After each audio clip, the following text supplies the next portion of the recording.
Imagine coming home after a long day, keys in hand, only to discover your own front door has decided you don't exist. No warning, no apology. Just a blinking red light that says access denied. That moment is where this story begins. And if you think you know where it's going, stay with me, because the person who tried to control everyone ended up locking herself out first. Chapter 1 begins in a quiet shared townhouse complex where walls were thin, driveways were shared, and patience was already wearing down. Karen lived there for years, and she had opinions about everything. Who parked where? Who used the side gate? Who touched the thermostat in the shared storage room? She didn't call herself a manager, but she acted like one, correcting neighbors with tight smiles and printed reminders taped to doors. One morning, Karen announced her latest improvement. Smart locks, sleek, modern, secure. She claimed they were for everyone's safety. No more lost keys. No more strangers wandering in. She said the building deserved better, and she had taken the initiative. What she didn't say was that she had already ordered them, installed them, and programmed them herself. The locks went on shared doors. The laundry room, the side entrance, even the back hallway that led to the parking area. Karen handed out codes like favors, pausing before sharing them, making sure everyone understood they were a privilege. Some neighbors felt uneasy. Others didn't want the argument, so they accepted it, hoping it would be temporary. That evening, messages started flying in the group chat. A code didn't work. Someone was locked out of the laundry room mid-cycle. Another neighbor couldn't get through the side entrance while carrying groceries. Karen replied slowly, correcting people, blaming user error, promising to fix it later. But control has a way of slipping. Systems fail, batteries die, and the more complicated you make access, the more fragile it becomes. Late that night, after Karen proudly tested every lock one last time, she closed the main shared door behind her and confidently reached for her phone. The screen loaded. The app froze. The lock blinked red. What Karen didn't realize was that the building's shared property agreement never gave her authority to change access systems. The locks were not just gadgets, they were symbols of power. Neighbors watched from windows as she stood there, phone glowing in the dark, confidence draining away. In that silence, the balance shifted. For the first time, Karen wasn't the gatekeeper. She was just another resident waiting outside, hearing her own rules click shut, and somewhere inside, alarms chirped softly. Karen stood frozen on the concrete walkway, refreshing the app again, and again as if persistence alone could bully technology into obedience. The lock remained stubborn, its tiny red light pulsing like it was enjoying the moment. She tried the physical backup code she swore she'd memorized. Wrong. She tried again, slower this time, whispering the numbers under her breath. Still wrong. Across the courtyard, a curtain twitched, then another. Neighbors who had felt powerless just hours earlier were now silent witnesses. Someone cleared their throat behind a door. Someone else pretended to check their phone while very obviously watching. Karen struggled with the system she'd forced on everyone else. Karen's confidence cracked. She marched to the side entrance, convinced that door would recognize her authority. It didn't. The smart lock chirped once and denied access. The irony was sharp enough to taste. She had secured the building so well that even its self-appointed enforcer was now an outsider. Frustration turned into panic. Karen knocked on a neighbor's door, firm at first, then harder. When no one answered, she knocked again, voice raised, explaining loudly that there was a temporary technical issue and she needed to be let in immediately. The hallway echoed with her words, but doors stayed closed. Finally, one neighbor opened their door just a crack. Calmly, they asked why Karen couldn't use her own system. Karen snapped back that it was none of their business and demanded help. The neighbor quietly reminded her that the locks were installed without community approval and that people had been locked out all day because of them. Then the door closed.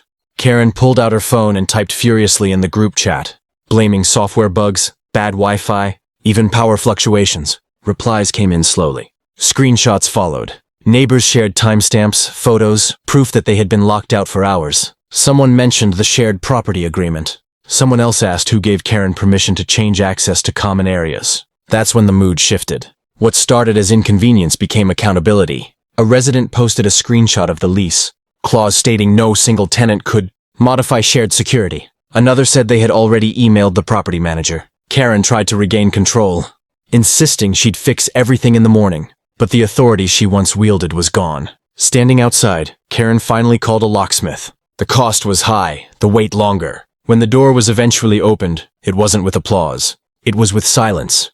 She walked inside past neighbors who now held the upper hand. Her locks still blinked on the doors, but their meaning had changed. The next morning, official notices appeared. Locks would be removed, access restored, and Karen would be responsible for every cost. The system she installed to control others had exposed her instead.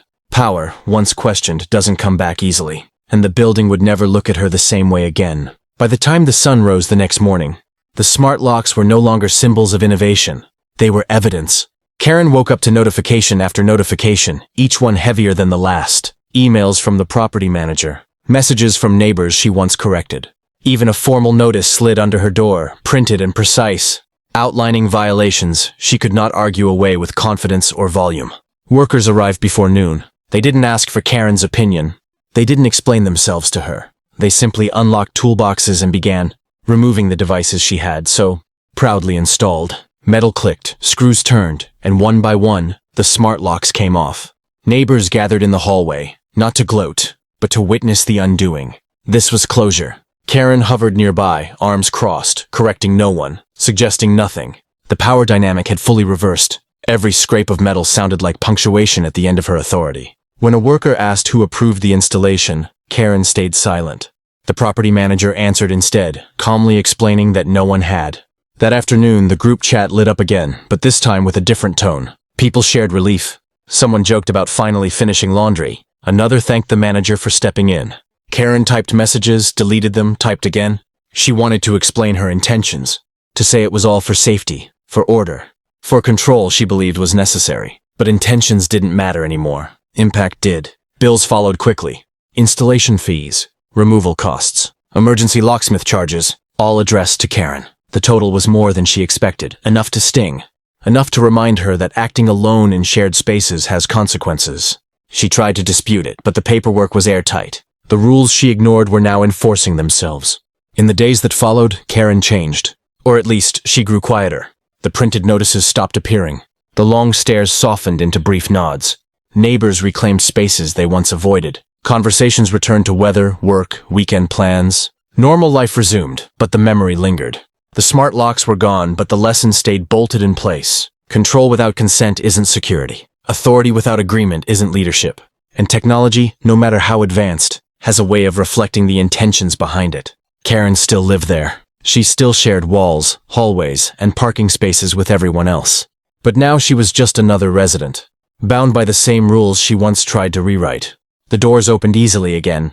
Keys worked. Trust slowly began to unlock. And every time someone entered the building without resistance, it served as a quiet reminder. Power taken too far doesn't just lock others out. Sometimes it locks you out of respect, credibility, and community. And those are doors far harder to reopen. Weeks passed, and the building settled into a rhythm that felt lighter than before. Doors opened without hesitation. Hallways echoed with casual greetings instead of tension. The absence of smart locks made the place feel strangely smarter, as if the community itself had upgraded. People trusted keys again, and more importantly, they trusted each other. Karen noticed the change most when she realized no one reacted to her anymore. Once, her presence alone had shifted conversations. Tightened shoulders, lowered voices. Now, neighbors didn't pause when she walked by. They didn't seek approval or brace for correction. She had lost the invisible leverage she once mistook for respect. One evening, Karen stood in the shared laundry room, the same place where the first complaints had started. The old lock was back, scratched but reliable. As she waited for her cycle to finish, two neighbors chatted nearby, openly discussing plans, laughing. Karen wanted to join in but hesitated. Control had been her language for so long that she'd forgotten how to speak any other way. Eventually, she cleared her throat and offered a simple comment about the weather. It landed awkwardly but not cruelly. One neighbor nodded. Another smiled briefly. It wasn't forgiveness, but it wasn't rejection either. It was neutral ground, something Karen hadn't experienced in a long time. The incident became a story told carefully, usually as a lesson rather than a joke. New tenants heard about the lock situation as an example of why shared spaces mattered. The property manager updated policies, making consent and approval unmistakably clear. What happened with Karen quietly improved the building for everyone else. Karen, for her part, stopped trying to manage what wasn't hers. She no longer printed notices. She asked before suggesting changes. When someone parked crooked or left a door propped open, she sighed instead of confronting them. It wasn't growth born of reflection alone. It was growth forced by consequence. Ironically, the smart locks she installed did make the building safer in one unexpected way. They exposed a flaw that had nothing to do with doors or codes. They revealed how easily power could be abused when no one spoke up, and how quickly balance could return when people finally did. On quiet nights, Karen sometimes checked her phone out of habit, half expecting an app notification that no longer existed. The absence reminded her of that night outside. The red light blinking, the world unmoved by her demands. It was a moment she could never fully erase. But communities don't need villains forever. They need lessons. This one was simple and permanent. Shared spaces require shared decisions. Technology should serve people, not control them. And respect can't be installed, programmed, or enforced with a lock. The doors in that building still open every day. They don't remember Karen's mistake, but the people do. And that memory ensures it never happens again. If you loved this story and want to see more wild HOA and Karen moments, hit that like button, subscribe for daily crazy stories, and drop a comment below telling us what you would do if you were in this situation.